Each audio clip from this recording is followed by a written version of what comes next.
Indonesia nampaknya memang harus waspada dengan manuver Cina di Natuna Utara.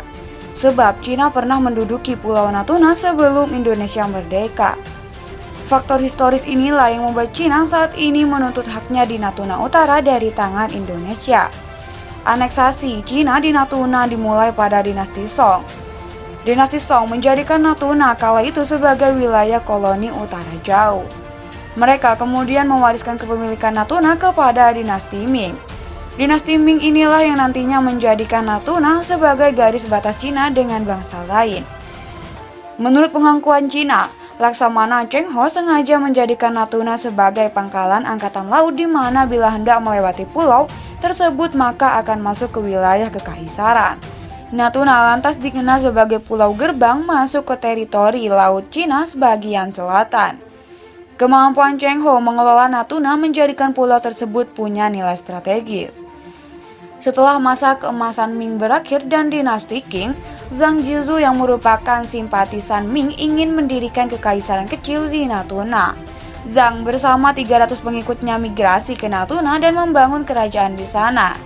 Zhang Jizhu, penduduk asli Jiuzhou, Provinsi Guangdong, mendirikan kerajaan di Pulau Natuna sebelum Belanda menyerbu Indonesia. Kepulauan Natuna berjarak sekitar 400 km dari Zhengmuzhou, yang garis lintangnya hampir sama dengan Zhengmuzhou. Jaraknya sekitar 1.900 km dari daratan Cina, yang setara dengan jarak antara Guangzhou dan Beijing. Jaraknya 225 km dari titik terdekat ke Pulau Kalimantan, jelas media Cina Zhou.com pada 27 Agustus 2020. Zhang berhasil menyulap Natuna jadi pulau strategis bernilai tinggi. Keberadaan Natuna paling utara di Nusantara ini membuatnya menjadi tempat singgah paling nyaman bagi para pelaut. Zhang lantas menyewakan tempat pengeringan ikan, resort hingga jasa keamanan lalu lintas laut di sana. Gegara bisnisnya ini, kerajaannya jadi tercium pihak barat. Belanda yang tengah mencari koloni baru kemudian menyasar Natuna sebagai jajahannya. Usaha Belanda berhasil dari riwayat dinasti Ming usai di Natuna. Setelah kemerdekaan Indonesia, barulah Natuna jadi wilayah NKRI. 2 tahun setelah kemerdekaan Indonesia, pemerintah Kuomintang Cina kemudian mulai lagi mengungkit masa lalu Natuna.